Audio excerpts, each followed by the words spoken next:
Buen día, estudiantes y padres de familia, me alegra mucho saludarlos. Espero que estén aprovechando mucho este tiempo que se nos ha dado para poder compartir en familia, para desarrollar actividades diferentes, para aprender, porque como sabemos, la casa, el hogar, también es un espacio propicio para el aprendizaje. En este momento los saludo para dar continuidad a nuestras clases virtuales. Sé que pronto nos volveremos a ver en el colegio y daremos continuidad a las clases presenciales. Por el momento pues les solicito que tengan su cuaderno de ciencias, su lápiz, su borrador para poder desarrollar las actividades. La idea es el día de hoy poder aclarar las dudas o aclarar las temáticas que hemos visto para que ustedes tengan claridad, para que en la casa puedan ir verificando que hayan desarrollado bien las actividades y si quieren puedan corregirlas.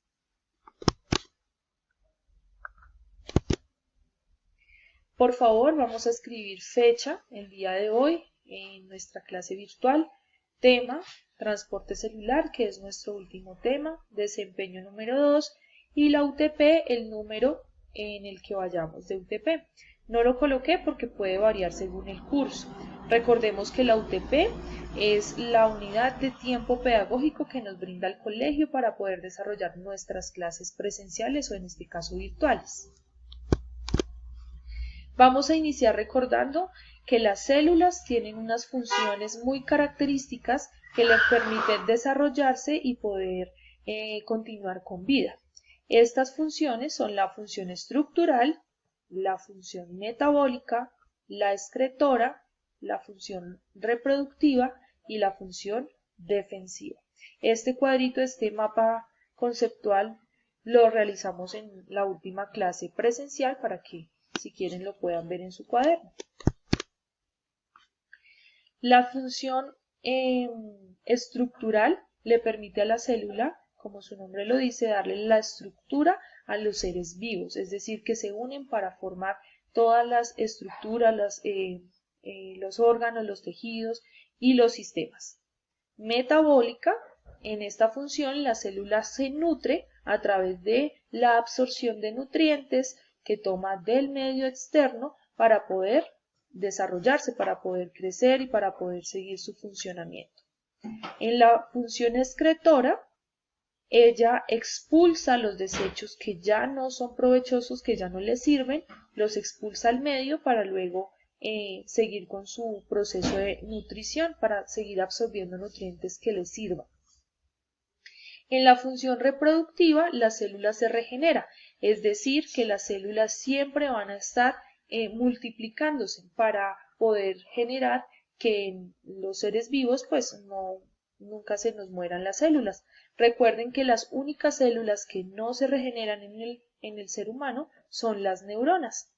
En este caso, las células reproductivas se regeneran a través de la mitosis y la meiosis para poder seguir con su funcionamiento. El ejemplo más claro de la función reproductiva, yo se las colocaba en clase presencial, era cuando nos cortamos, se rompen las células de la piel y después de cierto tiempo estas células se regeneran, es decir, vuelven a multiplicarse, haciendo que la herida se cierre, que cicatrice. Esta es una de las funciones principales de las células. Y por último, la función defensiva, que es cuando todas las células se alistan, se programan para combatir las estructuras que no le son buenas al cuerpo, es decir, los virus, diferentes microorganismos que le hacen daño a las estructuras del cuerpo. Entonces, ellas se alistan y crean un mecanismo de defensa para que este virus o este microorganismo, una bacteria, no afecte a los órganos del cuerpo. Estamos viendo en sí la función metabólica, la primera. Entonces, esta es nuestra primera función, la metabólica. En la función metabólica, como ya les decía anteriormente, la idea es que la célula incorpore alimentos, es decir, como que coma, como que se alimente, reciba todos los nutrientes que están en el medio externo. Por ejemplo, el agua, las vitaminas, los minerales que son muy importantes para que ella pueda desarrollarse, para que pueda respirar, para que pueda crecer, para que pueda reproducirse. como les decía, entonces agua, vitaminas, proteínas, algunas grasas que también son importantes. Luego de incorporar los alimentos, ella, según el tipo de alimento, puede generar un proceso diferente. En este caso, este proceso de entrada de nutrientes se llama transporte. El transporte puede ser de tipo pasivo o activo y se realiza por medio de la membrana celular. Recuerdan que en clase también dibujamos la membrana con ciertos huequitos o poros que por ahí es donde ingresan todos los alimentos o los nutrientes de la célula. Algunos son más grandes, algunos son más pequeños y esto pues genera que sea de diferentes tipos, transporte pasivo o transporte activo. Entramos a ver el transporte pasivo. ¿Listo? Hay un término muy importante que tenemos que comprender para poder entender de qué trata el transporte pasivo, y es la concentración. Cuando yo hablo de concentración, es decir, la cantidad de la sustancia que la célula va a consumir. Por ejemplo, una vitamina. Entonces, la concentración de esa vitamina quiere decir que es la cantidad de la vitamina que puede haber tanto afuera o adentro de la célula. En el transporte pasivo se da el paso de sustancias de un lugar donde hay mucha cantidad de esa sustancia a uno de baja concentración, es decir, a un lugar donde haya baja cantidad de esa sustancia. En esta imagen lo podemos observar. Los punticos de color azul vendrían siendo, por ejemplo, la vitamina. Estos punticos de color rojo con amarillo, estas líneas amarillas, vienen siendo la membrana celular. Y estos espacios de color naranja o como amarillos son los poros de la membrana por donde van a ingresar las vitaminas. ¿Listo? Entonces, en el transporte pasivo ingresan las sustancias, o sea, la vitamina, de un lugar donde hay mucha vitamina, por ejemplo, este espacio, a un lugar donde va a haber poca vitamina, es la parte de abajo. El transporte pasivo se divide en tres: difusión simple, difusión facilitada y ósmosis. En la difusión simple ingresan sustancias a través de estos espacios de los poros de la membrana, pero la característica es que son sustancias muy pequeñitas, es decir, que entran muy fácil a través de los poros. No necesitan ayuda, no necesitan de ninguna proteína, sino ingresan muy fácil por los poros, como podemos observar acá. Entonces, esta vitamina ingresa de manera muy fácil al interior de la célula. En la difusión facilitada ocurre lo contrario. Ingresan en este caso la vitamina, pero la vitamina tiene un tamaño muy grande y por esta razón necesita ayuda de una proteína, en este caso la de color verde. Entonces la vitamina ingresa y con ayuda de la proteína de color verde entra al interior de la célula. En la ósmosis lo que ocurre es que se da la entrada y la salida de agua. Esa es la sustancia. No entran vitaminas ni minerales, sino solamente agua. En estas imágenes lo podemos comprender. Entonces, difusión simple, recordemos que es la entrada de sustancias pequeñas de un lugar donde hay mucha concentración a uno de baja concentración a través de la membrana. En la difusión facilitada, recordemos que es que la proteína le facilita el ingreso a la sustancia. Entonces, en este caso, vamos a observar que los punticos verdes y los punticos azules ingresan a través de los poros con ayuda de la proteína, que es esta de color verde. ¿Listo? Entonces, la proteína va a servir como un puente de paso de la sustancia. Y en ósmosis, ingresa y sale agua de un lugar de mayor concentración, por ejemplo acá donde estoy señalando, a uno de baja concentración. Pasa el agua de un lugar a otro. Nuestro siguiente transporte es el transporte activo. En este caso, pasan sustancias de un lugar de baja concentración a uno de alta concentración. Es lo contrario al transporte pasivo. Y siempre va a necesitar de proteínas. Una característica también importante es que este proceso se realiza con ayuda o con gasto de energía. ¿Listo? Entonces vamos a observar aquí esta imagen en la cual nos muestra que la glucosa, que es la sustancia que va a ingresar a la célula, está en un medio donde la concentración es baja. Entonces vemos que no hay sino solamente una glucosa. Y va con ayuda de la proteína a ingresar a un lugar de alta concentración donde están más glucosas. ¿Listo? Es lo contrario al anterior transporte.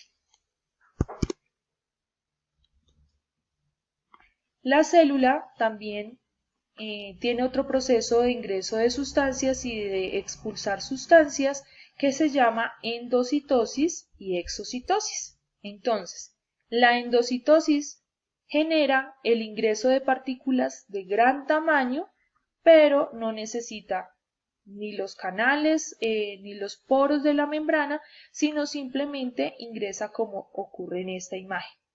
Que parece un maíz pira, esta sustancia ingresa, o sea, se une a la membrana celular y la membrana celular genera una envoltura con la cual la cubre y permite que ingrese, como ocurre en este caso.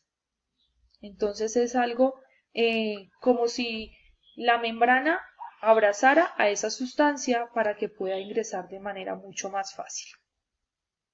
Cuando la endocitosis se da porque un microorganismo genera este proceso, es decir, entra el microorganismo, la membrana lo recubre y se queda dentro de nuestras células y por eso tenemos a veces infecciones o algún tipo de enfermedad.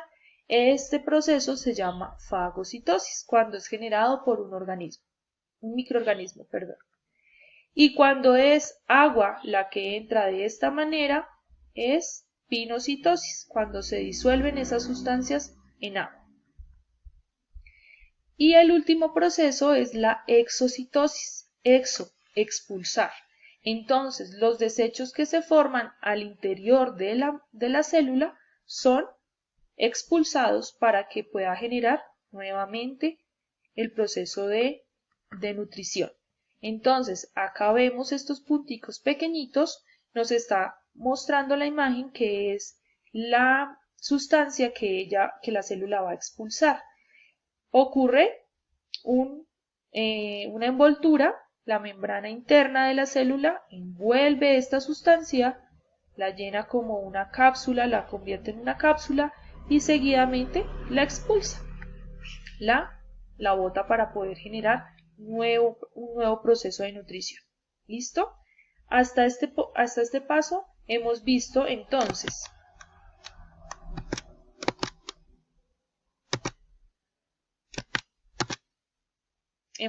las funciones y nos hemos enfocado en función metabólica con las características de transporte pasivo, transporte activo,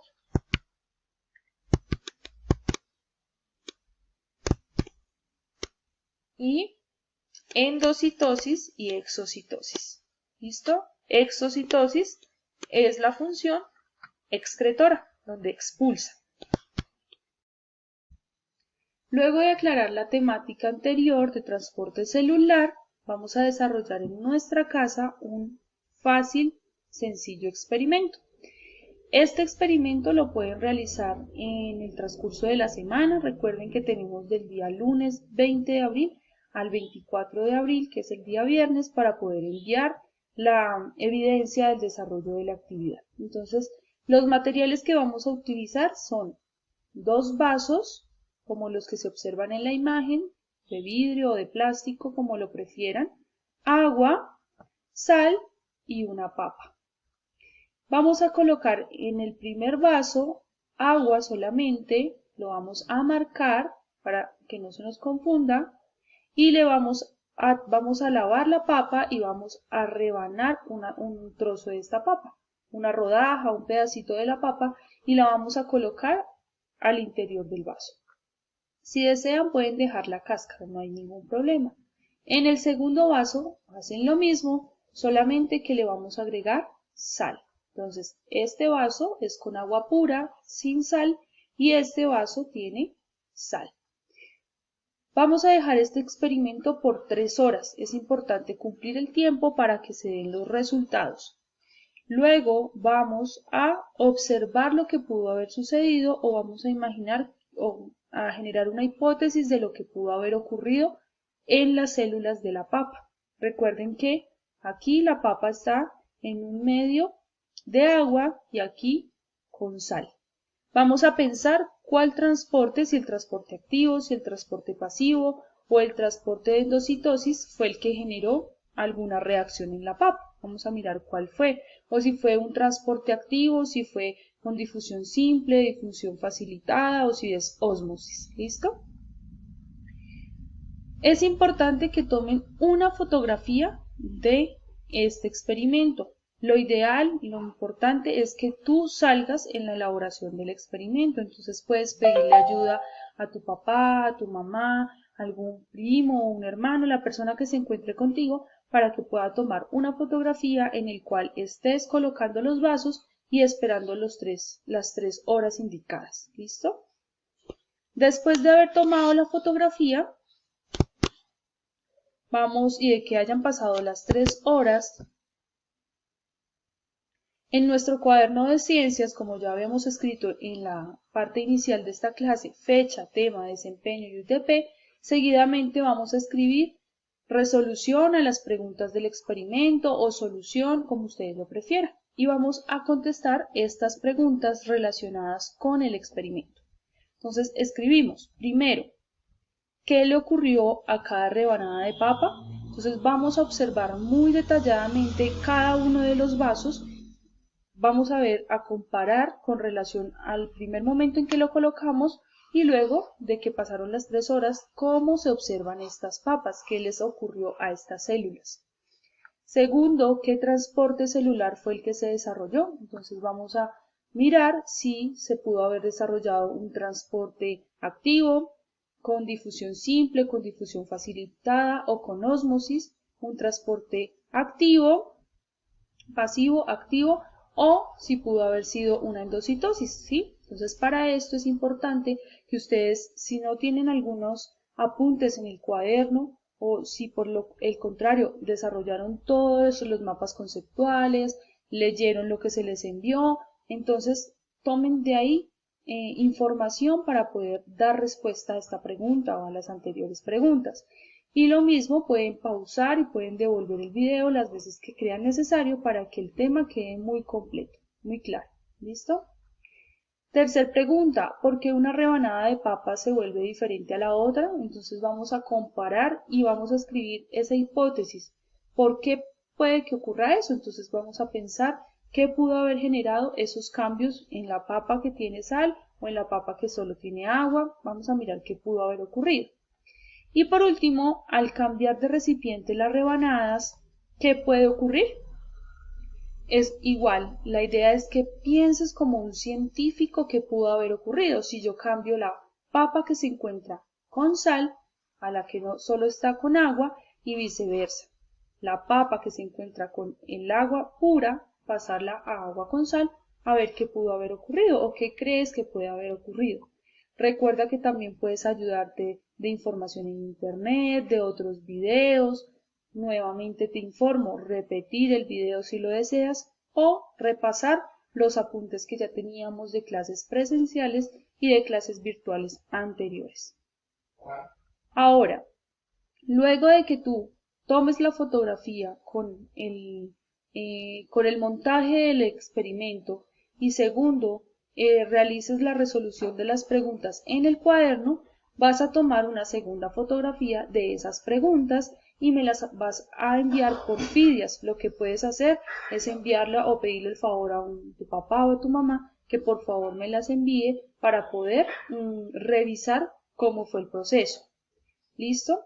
También cualquier duda o inquietud me la pueden hacer saber por Fides y yo en el menor tiempo posible les daré respuesta. También pueden, si desean, comunicarse con su director de cursos si hay alguna pregunta que no hayan podido resolver o si no entienden alguna parte del video o de temas anteriores, me lo pueden hacer saber también con la directora de curso y ella se comunicará conmigo. ¿Listo? Por último, es importante tener en cuenta que se van a evaluar 3 aspectos de esta actividad. 1. La elaboración del experimento por medio de la evidencia de la foto. Entonces es importante que se envíe la foto. Recuerda que debes aparecer tú dentro o en la imagen de esa foto. ¿Listo? 2. Deben aparecer en la fotografía. Y 3. La resolución de las preguntas. Estas respuestas a esas preguntas se van a desarrollar en el siguiente video de la próxima clase, ¿vale? Para que tengamos en cuenta de que va a ser una retroalimentación constante de cada clase, de todas las actividades que realicemos y de todos los temas que veamos en la clase. Entonces, estaré recibiendo la actividad a partir de, empezamos actividades el 20 de abril, que es el lunes, hasta el día 24 tenemos toda la semana para poder recibir las actividades. Sin embargo, si ustedes por alguna situación no la enviaron, pueden seguirla enviando en el transcurso de los días y será evaluada. ¿Listo? Espero que haya sido muy clara con las indicaciones, con la explicación de todas las actividades y de la temática anterior. Y pronto nos veremos en otro nuevo video para explicar una nueva función vital de las células. Que tengan buena tarde. Adiós.